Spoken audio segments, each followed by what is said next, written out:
네, 66페이지에 물질순환 보시면 이 물질순환 파트에서는 첫 번째로 물의 순환 파트가 있고요.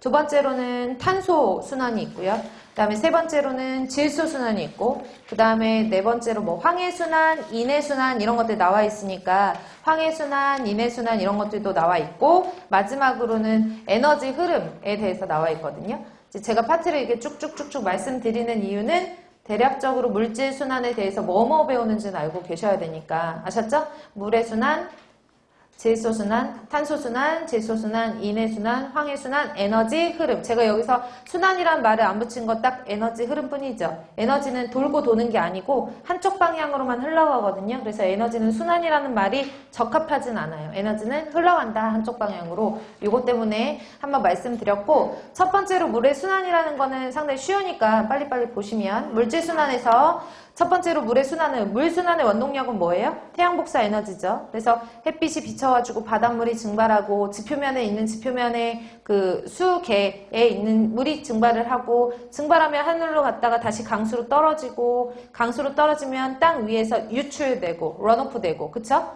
맞죠? 그래서 돌고 도는 거잖아요. 지구상에 있는 사람들은 물을 돌고 도는 물을 쓰는 거거든요. 지구에 있는 물은 한정되어 있으니까.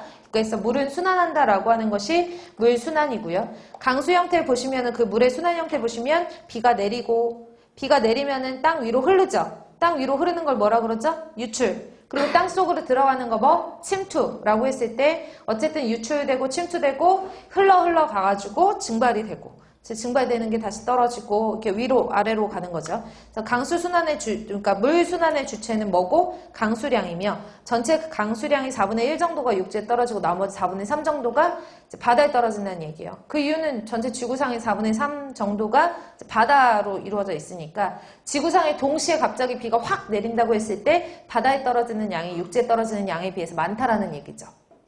이해 가시나요? 그래서 밑에 있는 뭐 그림 같은 것들은 참고하시고, 그 다음에 두 번째로 탄소순환이라고 있는데요.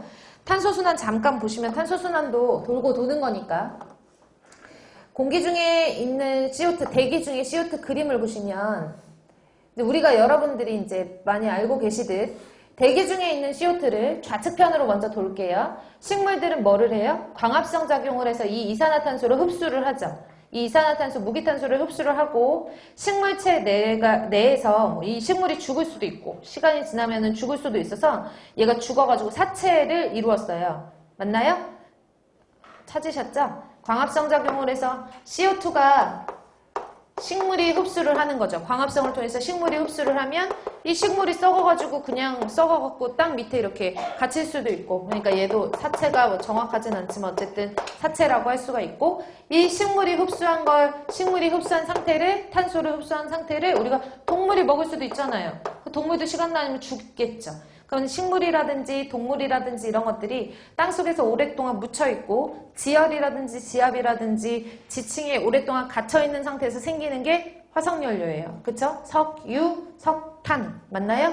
석유, 석탄 같은 화석연료가 형성되는 거예요. 사체로부터. 그래서 화석연료가 형성이 되는 거죠. 찾으셨나요? 그러면 얘네들을 우리가, 이런 사체들이 시간이 지나면은 땅속에서 오랫동안 지열하고 지압에 의해서 화석연료를 형성하고, 우리는 이 석유나 석탄 같은 것들을 캐가지고 쓰죠. 쓸 때 뭐 해요? 연소를 시키죠. 태우죠? 석탄을 연소를 시키거나 석유계 연료 같은 것들을 연소를 시켜요. 그러면 연소를 시키는 과정에서 뭐가 나오는 거죠? CO2가 다시 나와서 이렇게 돌고 도는 그런 물질순환이 일어날 수도 있고, 거꾸로 식물